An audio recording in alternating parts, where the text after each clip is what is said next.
Oi. Oi.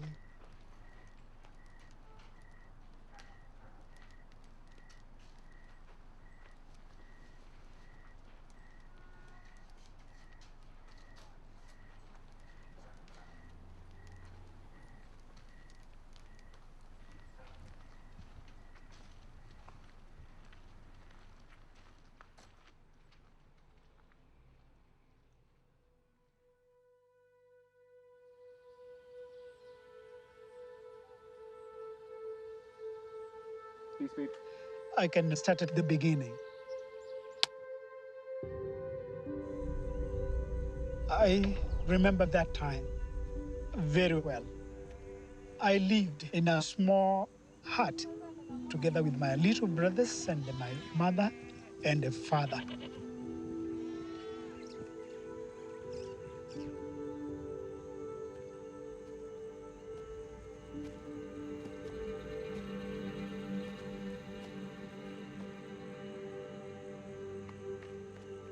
My father had no job, and he used to come home every day totally drunk.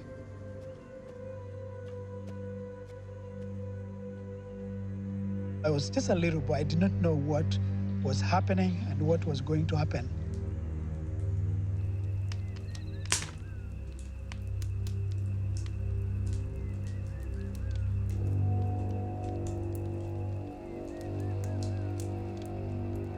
He was so cruel to my mother. She screamed for help, and nobody was coming. That was my life when I was a young boy.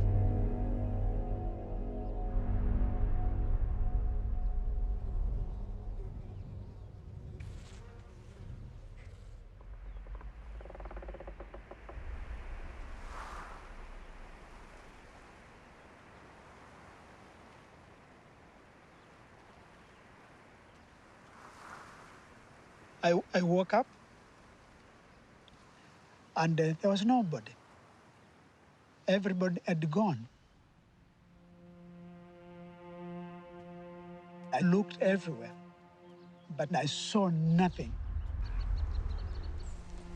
And I realized that I was completely alone, abandoned, a child without parent. You can't imagine it. Me, I was that child.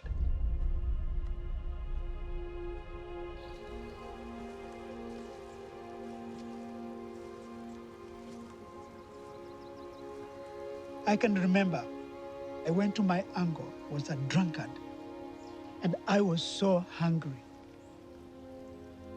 And my uncle said, no. And I said, off you go. You go.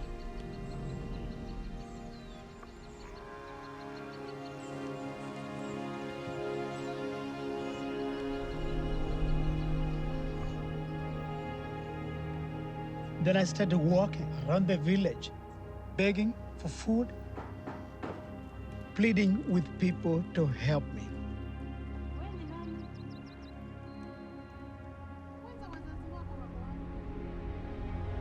For about 10 years, I kept on begging. I became a beggar, even sometimes stealing things that were not mine to survive. And I became hard. I became full of hatred. I became a street boy. And then I started asking myself why I was really born, why I was living. I hated my life.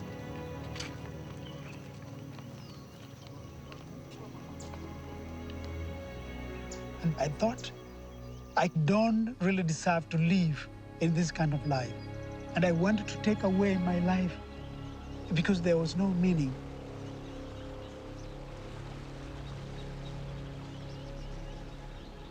But a young man came, he saw me in a desperate situation. He invited me to prayer and a fellowship. And there was a preacher who was speaking about forgiveness of our sin. I thought, why should I trust this man? The preacher prayed. He said, work hard, and by faith, there is nothing impossible before God.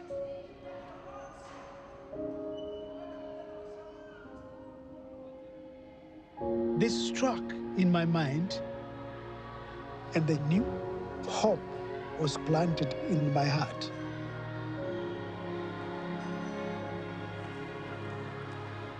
The next morning, I walked going to the city of Nairobi to get a new life. I had no money, not even a single cent in my pocket.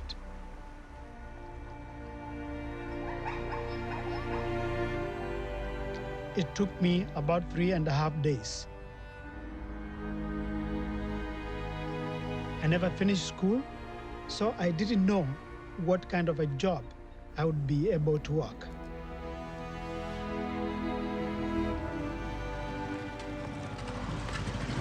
I landed to Nairobi, where there are people with money, those who have power, those who have jobs.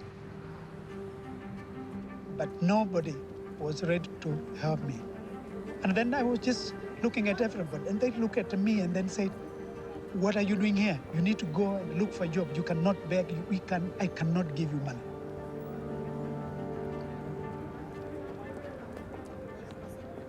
I looked in one area where there are rich people, where they have big houses, and there I was knocking everywhere. And I happened to find a gate somewhere in Nairobi. And again, here I am going to a place where I was not invited. But I'm knocking the door, and I knocked.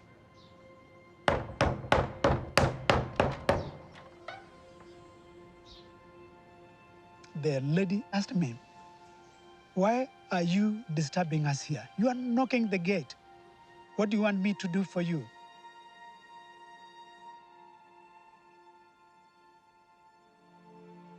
When she said, come in, I was so happy to hear that. It was really my day.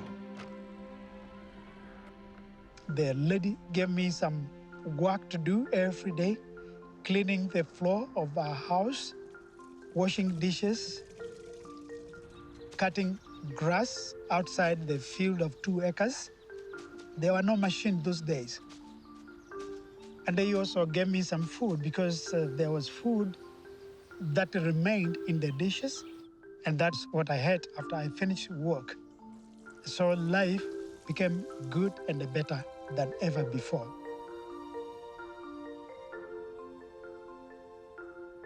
And so after 6 months, this Indian woman, she spoke to her husband, who was the CEO of a very big farming company.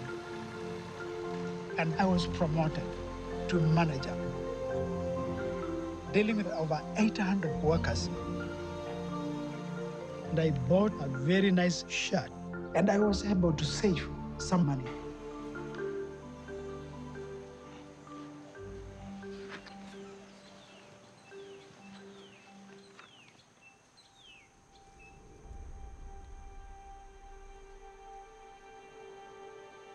Then I saw a beautiful young lady, and then I was like, oh, well, something, touched my heart.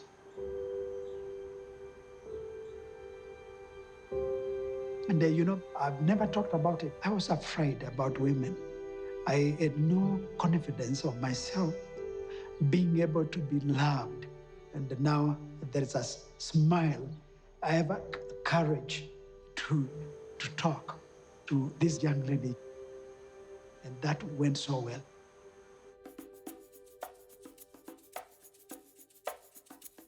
And after some time, voila, you got me. I have 8 brothers and sisters. Our first one is called Miriam. Then we have Janie. She's more of the tough one, Then from Janie, we have Grace. Grace is a smart one. And from Grace, we have John Doe. Dondo is more of mama's baby. From Dondo, we have Kaleli. Kaleli is, he's the big brother. Then we have Mweni. Mweni is the one who listens to everybody. She has a listening ear. Then we have my younger brother, Dixon. More of the politician, I would say. Then we have me, the geek. Actually, we are a full football team, I think. I was so happy. I have a family, I have a car, I had a dream. I want to do business, make money and make money. And I came to understand there is a great need of matatu, which is taxis.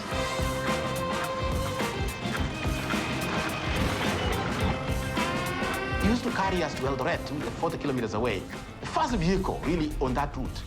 And he used to charge only 2 shillings and 40 cents, 50 cents, which is really, today it's a journey of about 300 shillings. And he was very popular, you know, and people used to wait for his Matatu Pujet 404 pickup. And many people liked him. They liked his vehicle. He had music also in his vehicle. He had some cassettes, CDs. He used to play music for me. And also he used to sing for me. He was singing the Jim Leaves. Jim Leaves and Kita Davis. Dolly Parton, Kenny Rogers, Don Williams. And there's so many rock and roll, you know, so many good music. And then everybody liked to go with my car. You're walking on quicksand, walk slow. Billy, Billy, bio, watch what you say. A pretty girl will get you one of these days.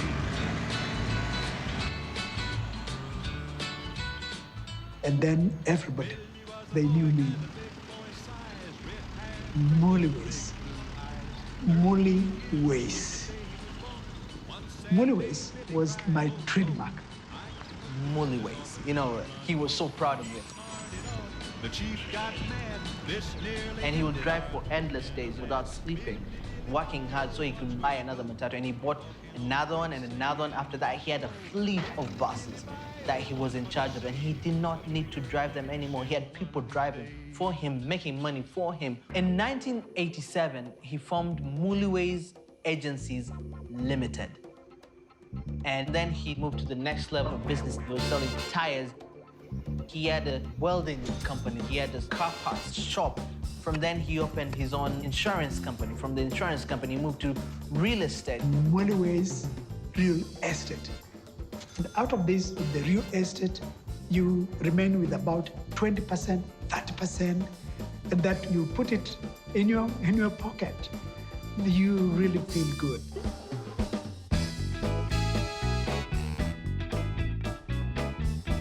So with the money I could buy anything, I bought my own Mercedes-Benz from Germany. At that time, that is in the mid-80s, he was a millionaire. And he was among the very few to build a permanent house, a fast stone house in Eldoret.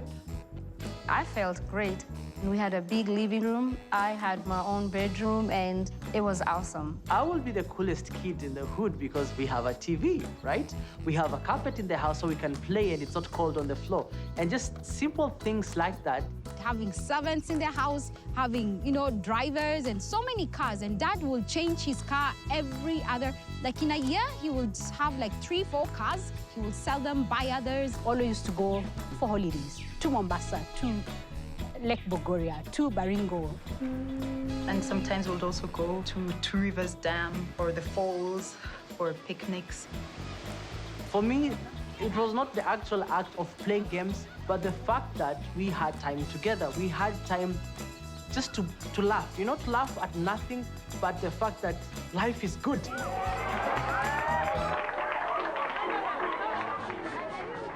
But it was becoming more and more. And the more I did, then the more I also got profit, and there is no end. The more you get, then the more you want to have more. That is the nature of people. We lived a life of riches because we were on top of the class.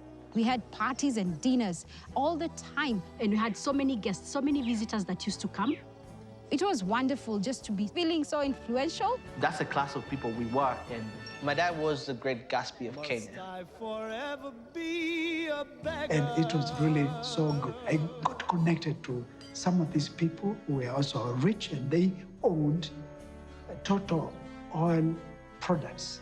And they were looking for a prominent person to sell and distribute their products. I really realized the value of having money. It's more than anything else that you can think of. It's having the power in your hand. And then my dad had a monopoly in oil and gas. Really, it does not get any better than that. Like, where else do you want to go from there? I traveled to Europe for business, traveling in different parts of the world. Traveled also to New York when they used to have the Twin Towers. I remember going up almost to the top, and then just seeing the city, I really felt like, it was my time. Coming right from the bottom to the highest point, to become the supplier of oil, gas in the whole of Western Kenya. And always, when I remember that, I see the impossible becoming possible.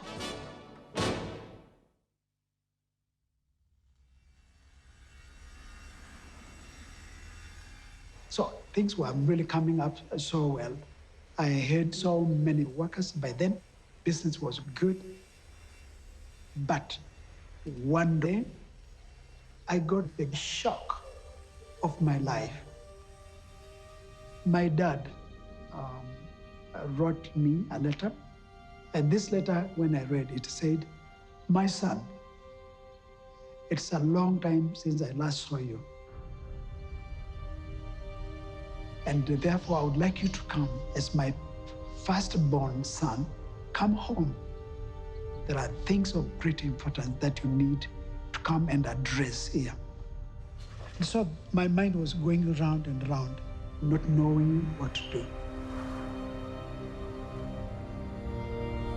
I can remember very well when we were very young, our brother, elder brother, Charles, we left him.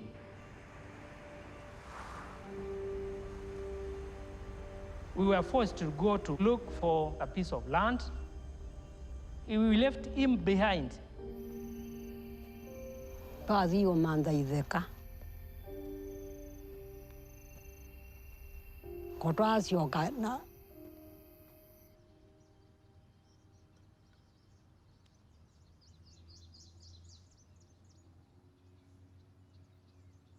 Konda doi njana yo.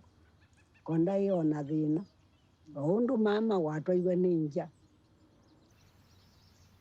Kangundo indi tautia te kamande ideka. Yu itwe makoweni. Undu na udire na amwiba ndunda.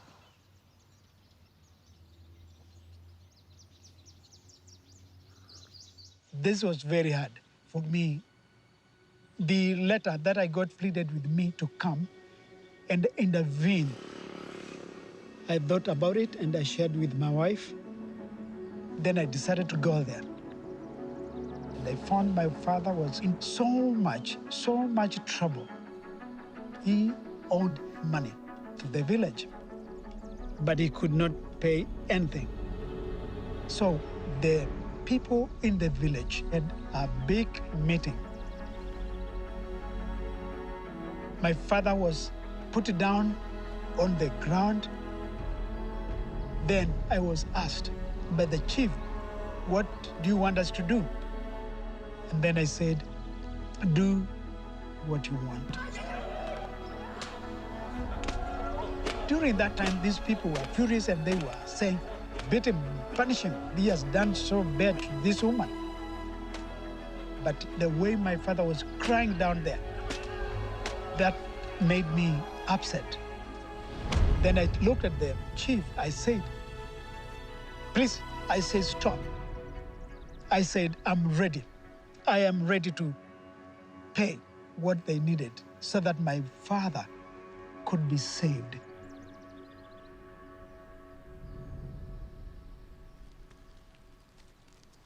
nananga wanuki takethwa tiuki riu nithwa ni muchili kweona na kithila kiki kwithwa na mutia ucio mutua nikiakwa tona kwacia nikiakwa lakini na kivenwa kioka kyanewa mwana uyu wira wa mutua no isi ni amba wapikabu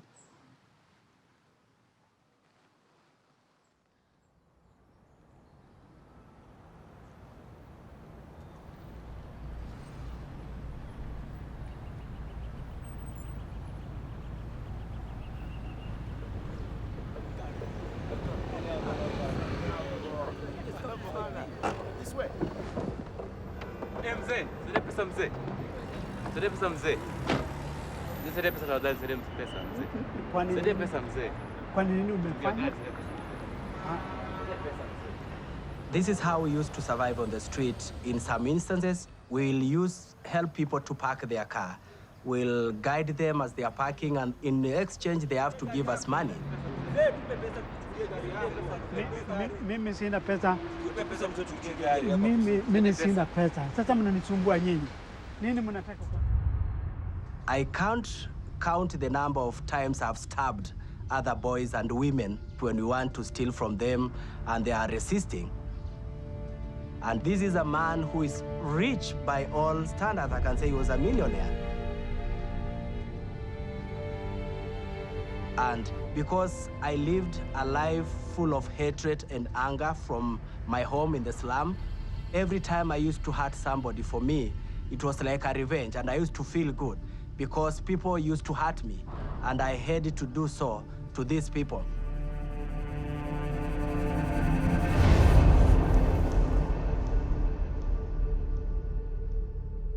And when he comes out, his car is gone. So what can he do? He goes and reports it in the police station. My car is stolen. And that evening, he has to go back. Public transportation. Probably in one of his buses.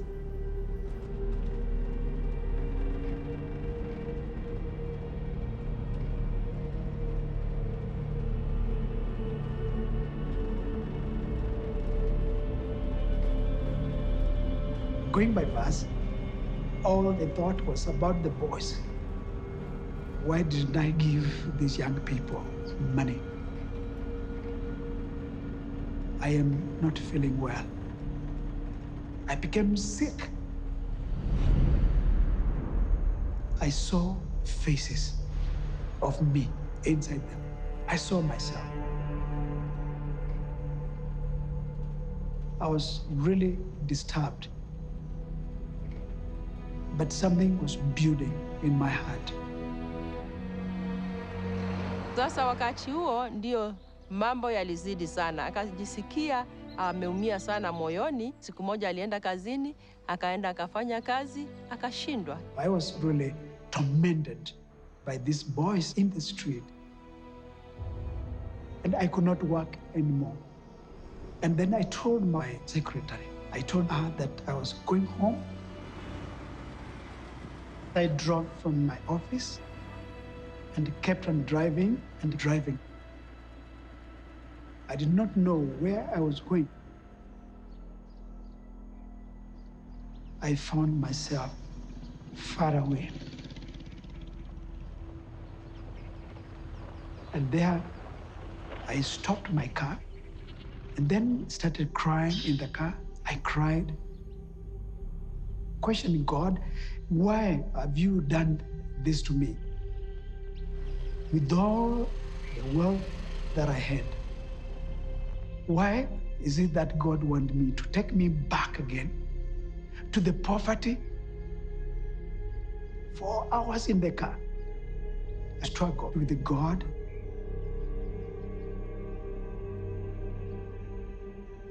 And then after 4 hours, He took me down. I said, yes, God, use me. And the moment I said, yes, God, I got the greatest joy in my heart.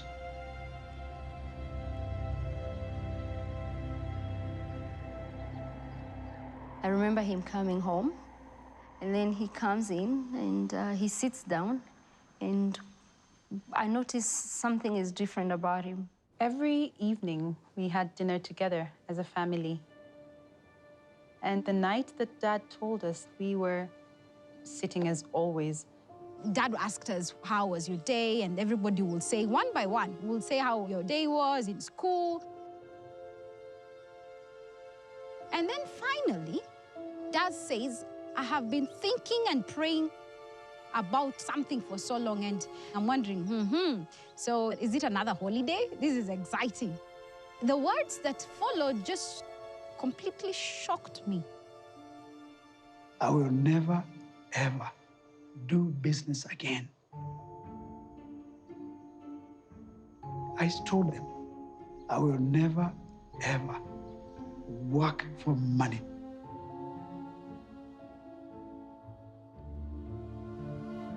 My face turned onto Mom. And Mom looked perplexed. She looked like they had talked about it, but they had not really talked about it. He went on to elaborate that God had actually shown him that he needed to sell everything and start helping the poor in the society, the children who are abandoned, the street children. And I was there like, I could not fathom. No more income coming in. It was too much for me. You know how you feel as though the world has sort of collapsed beneath your feet? That is how it felt at that time. After that, dinner was finished quite quickly. Lakini nilifunjika moyo. Nikafunjika moyo, nikainamia chini, na si kuongea. Kulala kesho yake, nilimuuliza, haya yote umefanya katika maisha, kwa sababu hii inachukua maisha yako yote. Unaona ni mambo ambao ni jambo ambao linafaa katika maisha yako na maisha ya familia yako? Na akaniambia ndio, niliamua kwa sababu sio mimi najua Mungu ndiye aliniita na Mungu ndiye anataka nimfanyie hiyo kazi.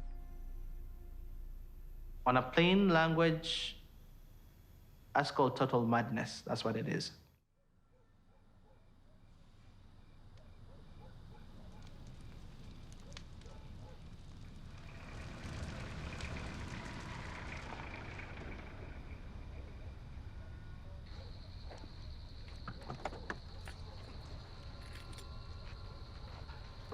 In the street, you're not sure whether you're gonna wake up the next morning.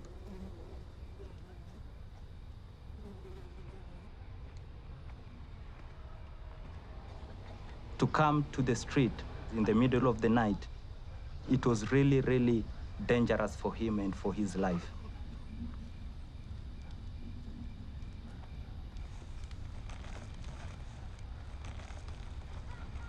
By then, we had already smoked marijuana, I had taken some heroin, and we were carrying knives, and we were sniffing gasoline. So any slight mistake, then that could have been the end of his life.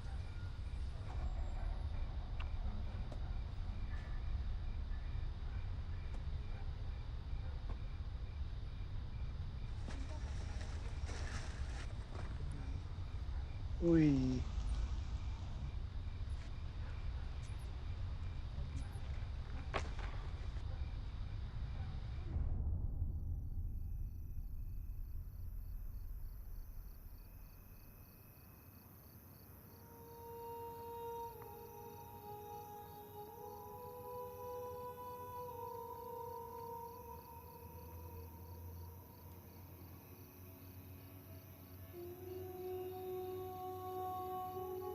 What my mom went through, I don't think any mom should go through that. You marry into a secure family whereby you know your kids will be provided for until your husband goes and decides to sell everything, you know. How do you let go of what you hold dearly? And how do you decide when to Share your love.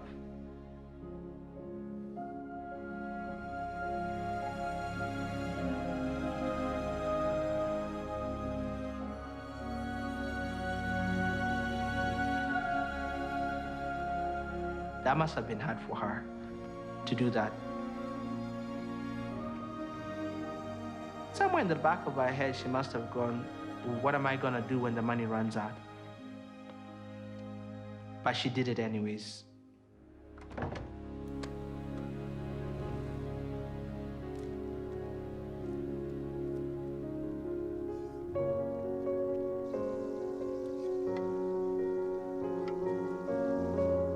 Mom had to cook for the children, and she was the nurse and taking care of everything that you can think of, everything.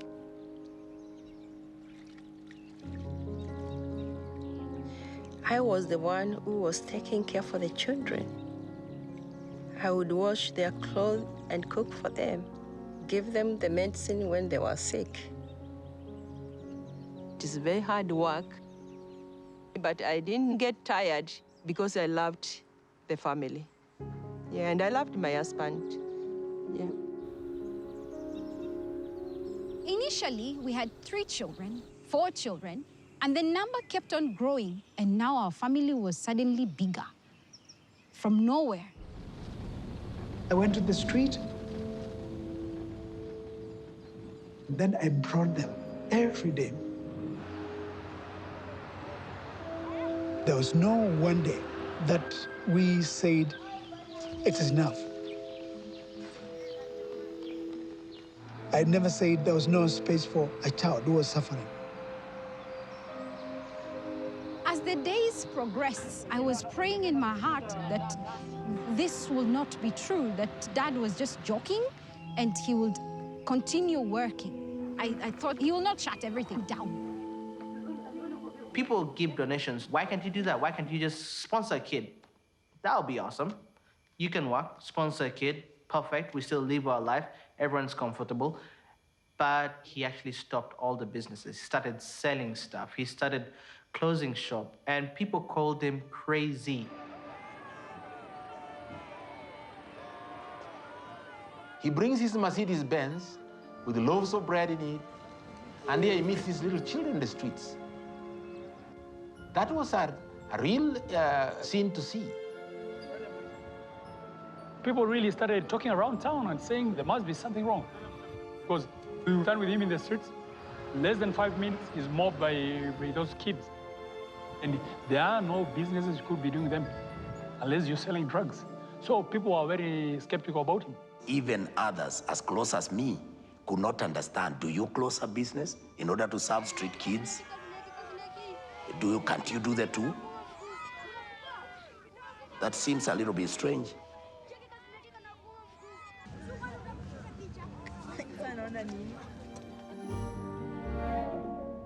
He didn't tell us that he was bringing the children in our house to share with us. I think that was really, really rude of him. They smelled so bad. They had lice on them, tattered clothes and no shoes. They broke the toilet. How that happened, I do not know. I don't know whether, I think they were just stepping on the toilet and they broke it. I despised them because Mom suddenly was taking time to go and bath them. They were given one of the rooms in our house.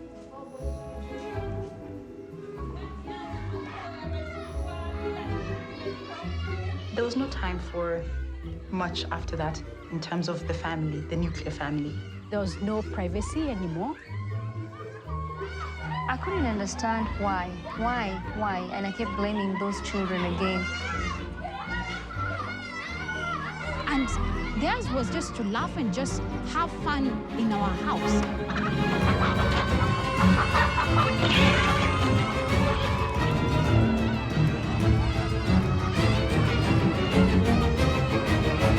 Half the time it was, Mom, this is happening, Mom, this is happening, Mom. And they were playing with stones and playing with all sorts of things and breaking our windows. They were swinging on curtains. They were climbing on walls. That was unheard of before they came. The house was meticulously clean every day. It was really rough. And the children became now 100 suddenly, and we had to share some of the rooms with them. Because the kids were so many, I went to the street, brought more. Of course, he brought more children and more children and more children. And now he had to extend the house so that they had enough space for the children.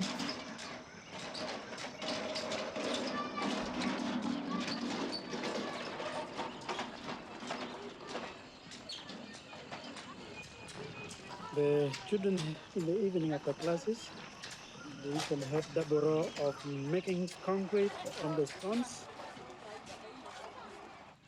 You'll have to teach them how to do some work, manual work, be able to understand the real importance of working. The compound was small.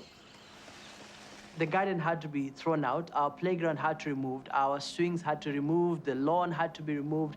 And my dad put these wooden structures that are pretty much ugly to me. And everything had to be cemented just so that he will set up a school for the kids.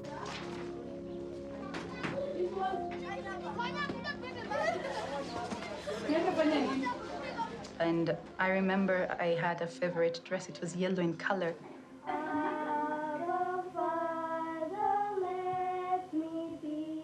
And I needed to give out my favorite dress, along with other things, clothes and shoes and toys and...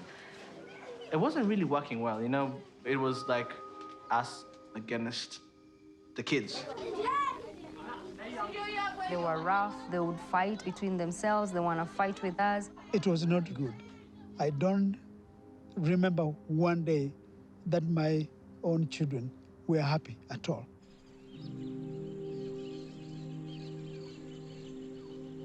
And it got to a point that we could not settle in very well with the kids, and we had to go to boarding school. They had no choice.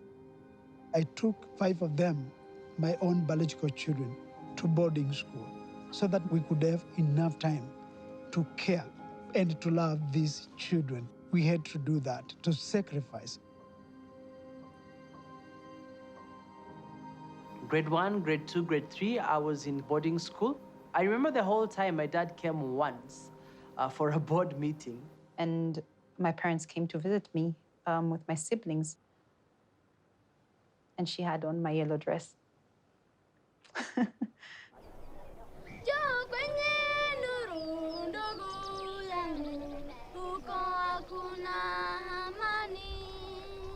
I felt like he had kicked us out. He had abandoned us so he could spend time with these other kids who did not even belong to him. I felt angry. I really felt angry because I was wondering, who are these children anyway? Why can't their parents give them the things that they're taking from me?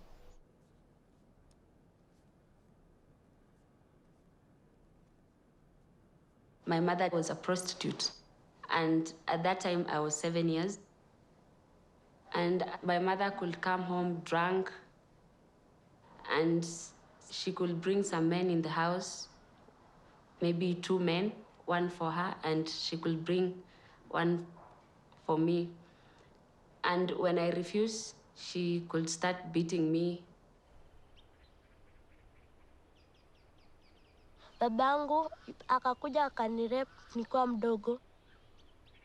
Po mamangu akapata damu kwa nyumba imejaa. Akachukua mbao hizi zinajenganga desk. Akanigonga akiniuliza nani alinifanyia hivyo, nikamwambia ni anko yangu. Babangu alikuwa ameniambia nisimseme. They told me that your mother was a prostitute, so she died because of AIDS. And they told me that's why we think that you have the same disease.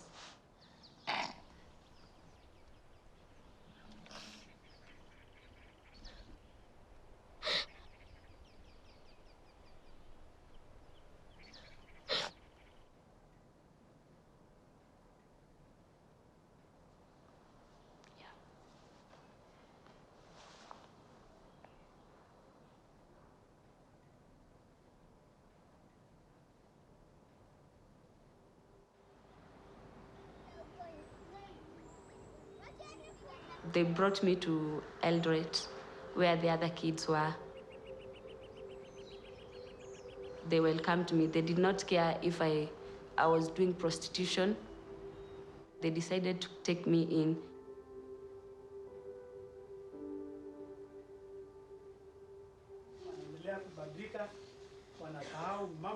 I was amazed to see all the kids. There were so many kids calling dad, their dad. So I was wondering which kind of the family is this. First time I met Charles, one of the first things that stood out was just his smile. He was just welcoming. And he would look at you straight in the eye and only say, "Hoi!" It's a sign of peace.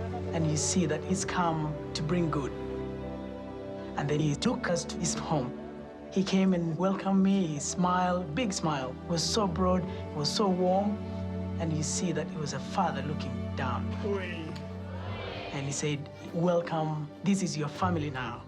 These are all your brothers and sisters." It was a moment that I cannot explain. I've never lived in a nice house, given nice food. I've never met my biological dad, and here is a man saying that he was going to take care of us.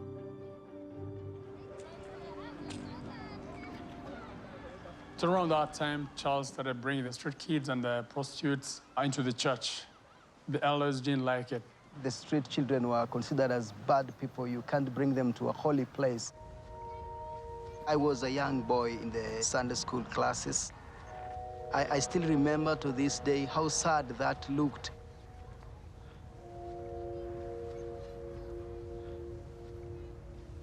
And one of the elders asked them to go out because those are bad people and we are good people.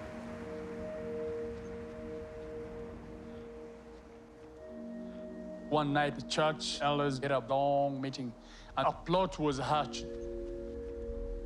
They decided to chase him away. I was given all kinds of names, but I made the covenant, and I knew whom I was serving. I said, I would even rather die than to stop. So they literally kicked him out. He didn't have a choice. It was unimaginable that they would say you choose the children or choose to be in the church. Mom's friends were telling her that she needs to leave dad. She needs to divorce dad because how is this possible? She said, they told her that dad must be crazy, that she should take him to hospital for a checkup. Nilikonda sana wakati ule kwa sababu ya mafikira. Nilikuwa nafikiria mbona watu hawa walikuwa marafiki zetu, hawatupendi. And they would ask her, how can she take this? Why can she leave this crazy man? And my mom, I'm sure as a woman, probably she thought about it. Okay. You to take. Do you like it? To drink. You love? But Mom stood by him and she supported him unconditionally. And not because she had to, but because she chose to. I think losing those friends brought us closer as a family because then we needed to rely on each other. We were each other's friends. We were all we had. When the road is called up yonder, and old saints go marching in, when the blood-washed get its iron old crown, friend, I want you to be there. And life moved on, and the children became more, and the finances became minimal. It was going down in the bank, down and down every year, every year. Me and my younger brother had to come and study with the rest of the kids, and it didn't make much sense. My wife came one evening and said, "My dear, our stores are running out of food." And then I said, "Why are you asking me about where we are going to get food? Don't you remember that I said you ask God, pray. Na nikaanza kulia nikiuliza sasa hawa watoto nitawapea nini? Nitawafanyia nini? Watoto wengi wamejaa hapa na sasa nitafanya nini? It was no point of return. I thought, what are we going to do now?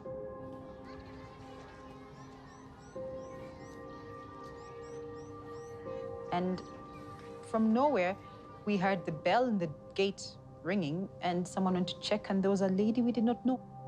And she came with a truck full of food.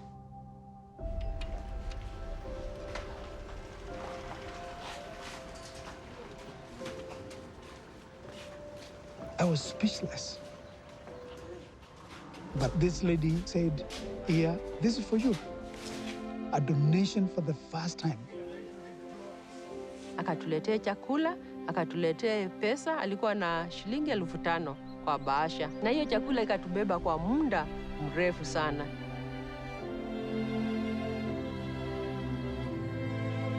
And even for us that were watching him and listening to him, we were all amazed.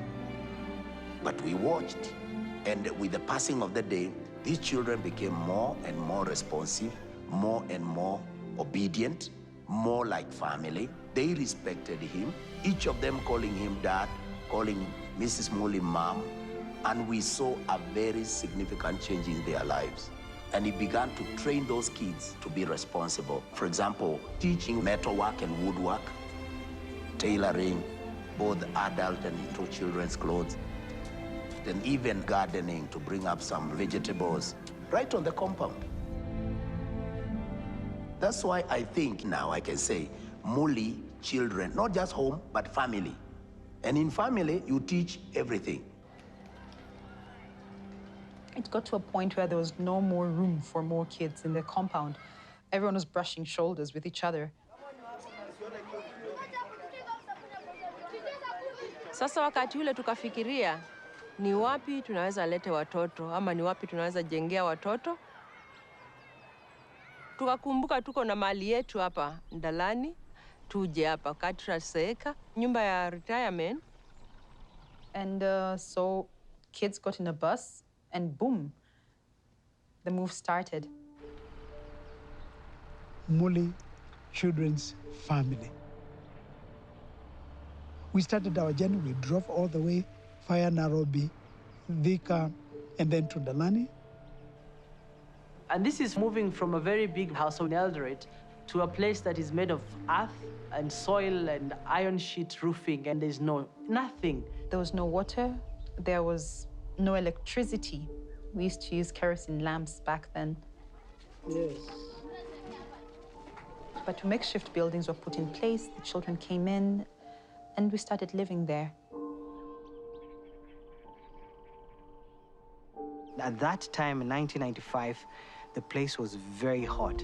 It was 105, 110 at times in a year, and it was very difficult to work the land. But it will say that this place will be full of fruits, it will be full of vegetables, and I would ask, what?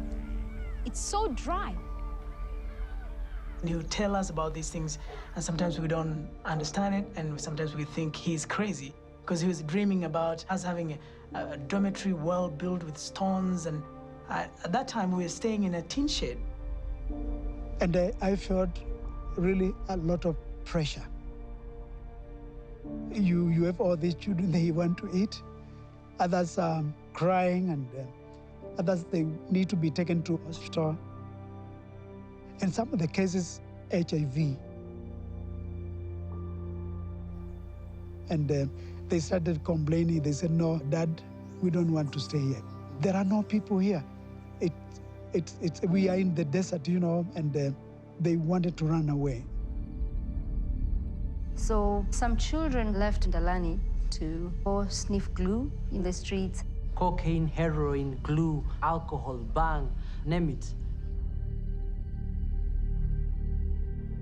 You know, the kid's the kid, forever in the world. And when we see the children going back to the street, we are not happy because we know we lose them and they are going back and maybe they are going to die there because in the street there's no love. There's no people who love them.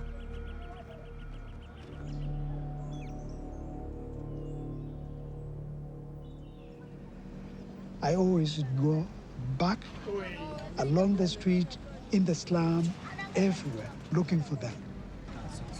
And then when I find them, they always said, we cannot believe it. This must be a dream. I tell them, please, this is your home.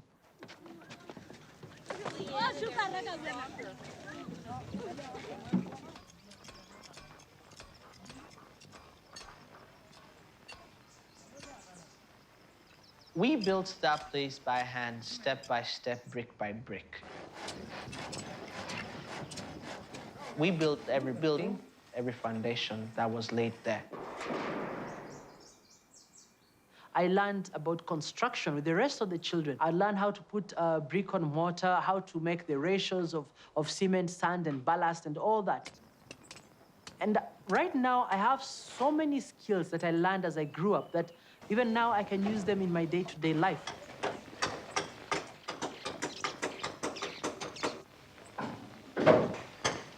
And we continue to do that, training the boys how to build, not only building houses, but bridge. The bridge back here, we have started over the last 2 weeks now. And in order to beat the time, we do not know exactly when the rain will come. We do not know. But even though it's quite unfortunate that the whole area is affected by the severe drought, we are taking this advantage of building such a bridge so that even when it rains, then it's just like Noah, Ark. You build and people ask you, why are you building this one? But the reality is that one day the rain will come.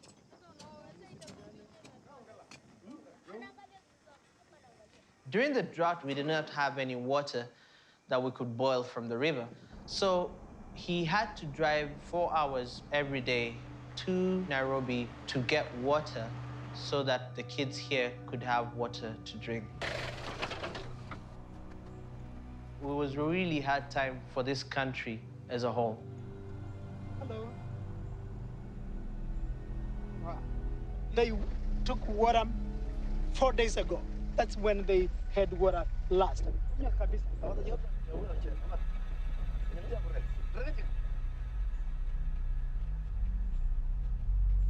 Those people were really dying by drinking bad water that they were trying to dig along the riverside when there was no water flowing, and they were dying.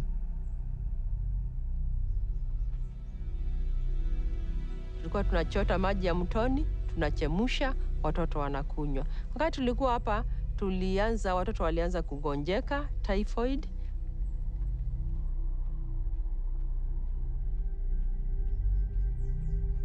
I remember a young boy, his name was Oscar Kiberenge. He got sick. It was because of the water. Tulienda kuangalia mtoto mmoja, na wakati tulifika tu, akasema, Daddy, Daddy. Tukaomba Mungu muokoa maisha yake.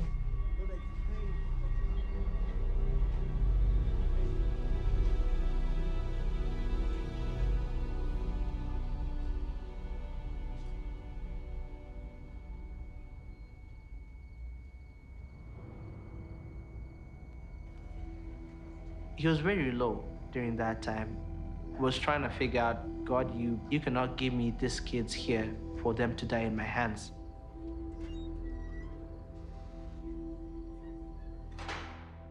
I remember Dad and Mom praying about it, and Dad crying, praying, saying he was begging for water.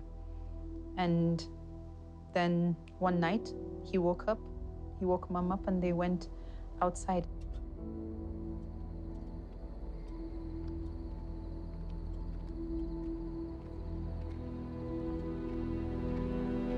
And they walked from the house where they were staying.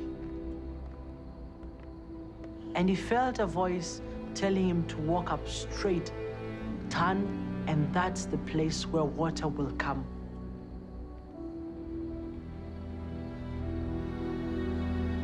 They prayed and they felt that this is the place where they needed to dig. He believed there is water there. And they prayed, and the work started the next day.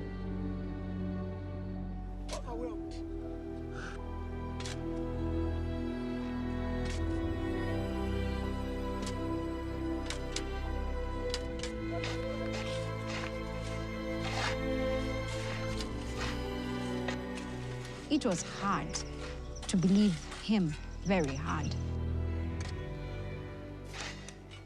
Most of the workers did not believe it, so they did not want to start digging. They refused actually to be part of it. And as the kids, we came and we started digging. When we started digging, my brother, Dixon, and Isaac, they dug for the water. Now, this is after trying to dig a couple of boreholes with machines going a couple of 100 feet down to get water, and we do not have any water. And this guy goes like, you know, we need to grab a couple of mattocks and start digging. That is total craziness. Most of us not believing. We started digging for a couple of days, and we dug, and we got to this hard rock. It's a volcanic rock. And, you know, we called my dad and we told him, we've dug your vision, and this is where it's taking us. We have a rock, and there's no water, so, you know, what should we do? My dad says, I was shown water here, and just keep on digging.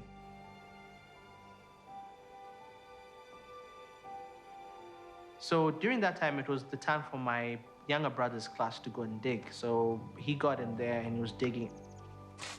And he takes this mattock and just hits on the rock.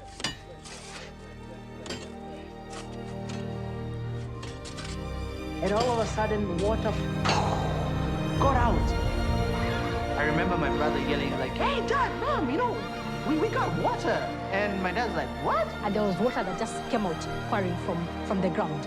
And there was a lot of commotion and everything because it was unheard of.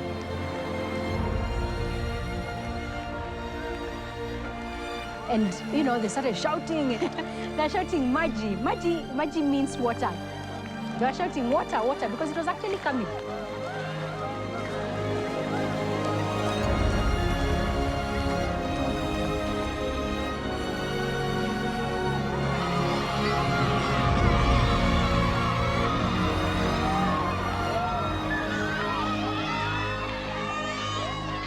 When I finally got to understand that why he was doing it, I regained trust in my dad. And from then, I started supporting him. And after that, we had water in Delani, in an area where it is not known to have any well. There are no wells in this area. It's unheard of. But we do have water. And the children stopped getting as sick as they were getting sick. So that was a miracle.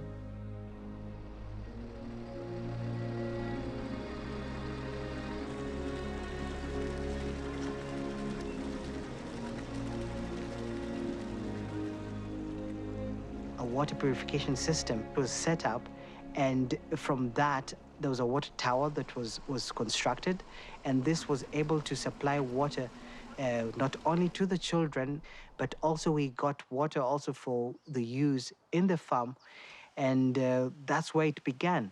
And over a period of time, the number of children grew all the way to more than a couple of hundreds to 1,000, and the need to feed the children was very high. And Dad was thinking on how to be self-sustaining. And that's where the farming part really took a different turn.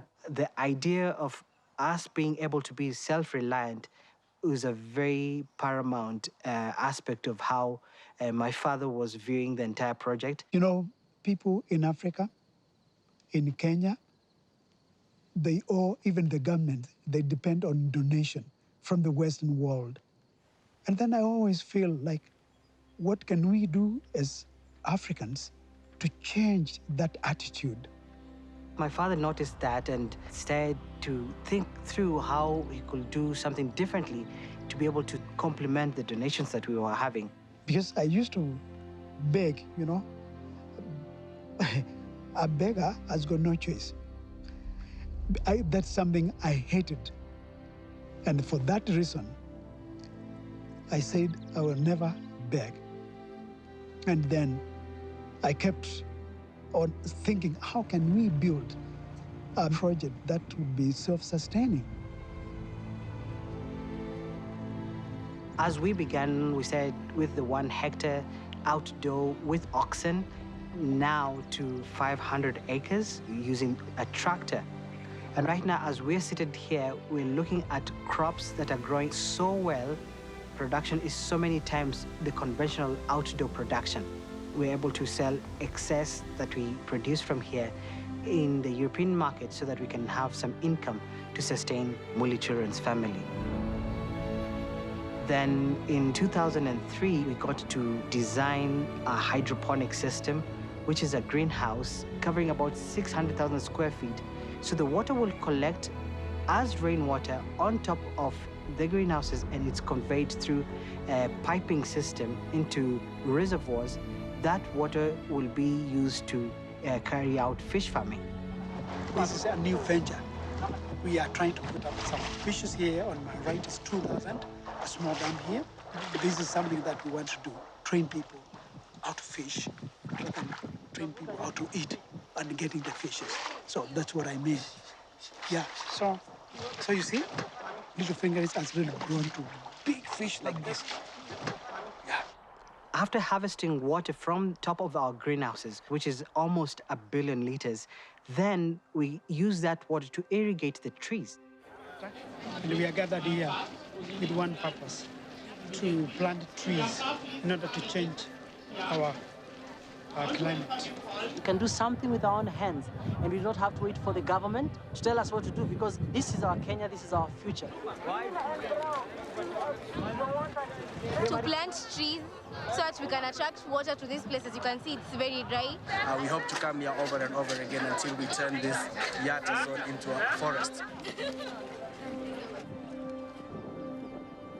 Since 2004, we've planted over 1.5 billion trees in this property alone. The water goes up and forms the clouds, and from forming the clouds, we have rainfall. With trees being planted annually, we have been able to create a microclimate, and therefore we have more regular rainfall.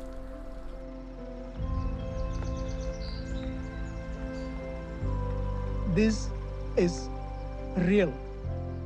When I bought this piece of land, there was nothing. There was no trees, there was nothing, no water.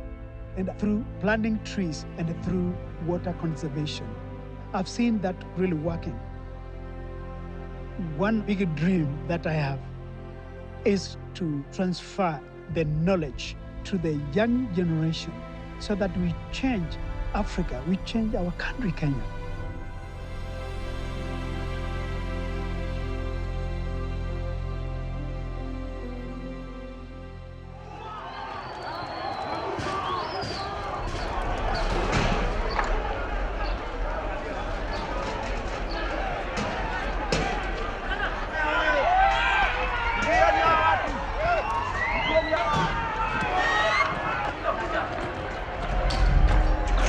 This is what's been unleashed in Kenya.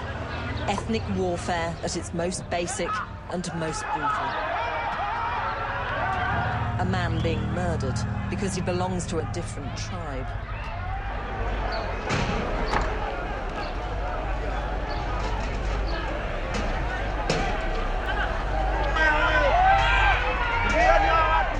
I remember we were sitting watching TV, and Kenya was burning.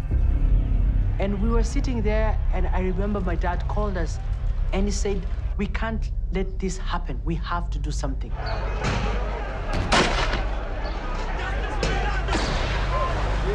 The government, they were overwhelmed completely. And the children did not have food. Dad had said, if we don't step in, children are going to die. By then, there were internally displaced persons camps that had been set up by the government, the biggest being in Eldoret. So when Dad said that, it was automatic for us that, okay, work, let's go and work.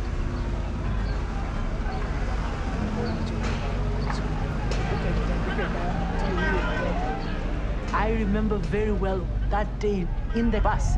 Buses had been burnt on the side of the road. There were dead bodies everywhere. We were also scared. What if we get killed ourselves? The authorities there did not want Dad to actually come in because they felt that they had control. But Dad, he said, even if you refuse me to bring food, I'll still bring food. That is how we started.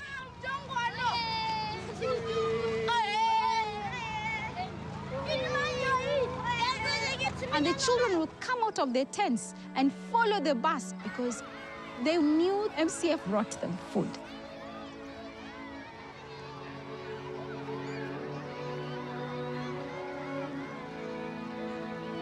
For a whole year, the year 2008, we gave out food to these children, over 2,400 children every single day.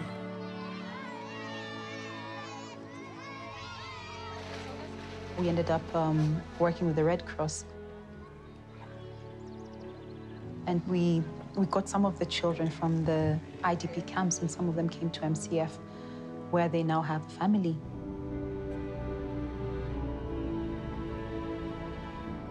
We are one family. We are one Kenya, regardless of their tribe that they come from. We take them. In Africa, we can only move forward only when we trust each other. Girls and boys, shall we clap for your own brothers, your own sisters? Shall we clap for them and welcome?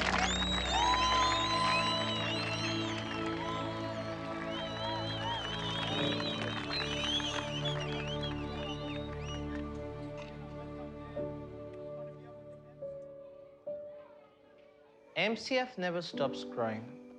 Every time you have, disasters happening, we have post-election violence, parents end up dying, they leave kids, without any parents, we take them.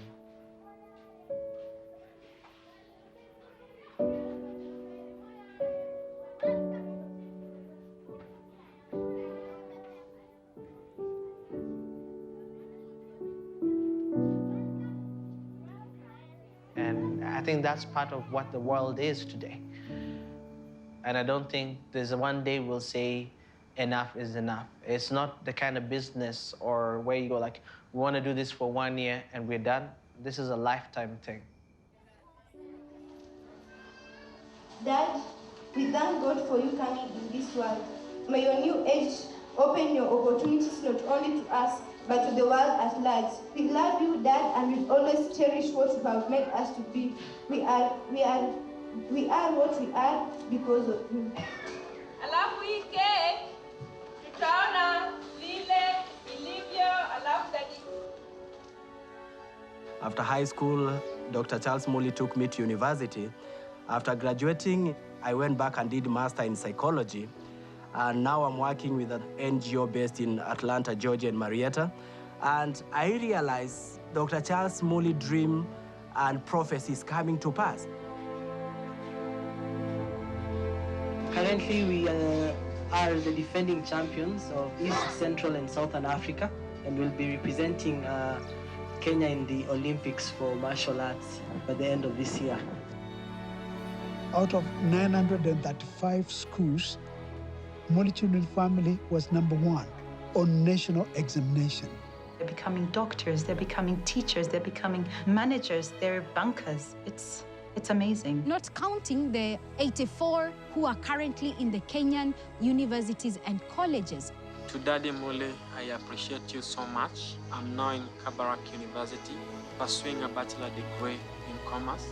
They have paid for my school fees. I'm so grateful for them because now I'm taking a Bachelor of Commerce, and I hope when I finish, I'll go back to my place and help my people and my community.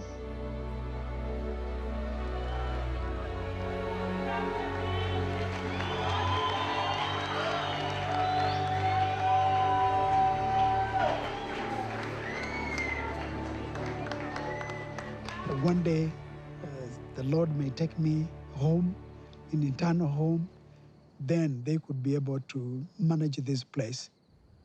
But I don't have one particular person, not even my own son or my own daughters, because this is not my doing, this is not my property, this is not my work. He chose me, like he did to Moses, to be able to do this work faithfully. And that's why over the years now, I'm no longer worried.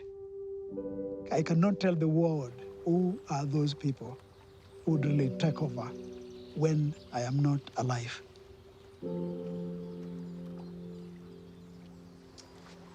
25 years from now, I know MCF will be a place where the people, they will come from all over the world to see what is going on. And I know the kids, those who went through in our program, I know there will be big people in the society and also in the Kenya, also in Africa, and maybe in the world. I know there's no limit in MCF. For you to be here, for you to be alive today, it's a miracle. For you to be the way you are, it is God's miracle. Let me tell you, I work 25 years, and I work because I know everything is possible. I'm telling you, let's remain focused in our studies and in everything that we do. Let us remain focused. Let us work hard so that we change the world.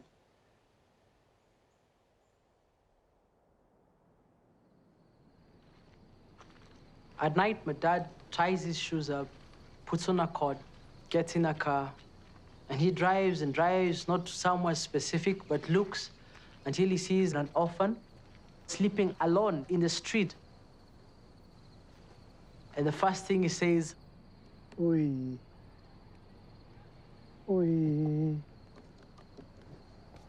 oi."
Yawe, yawe, yawe.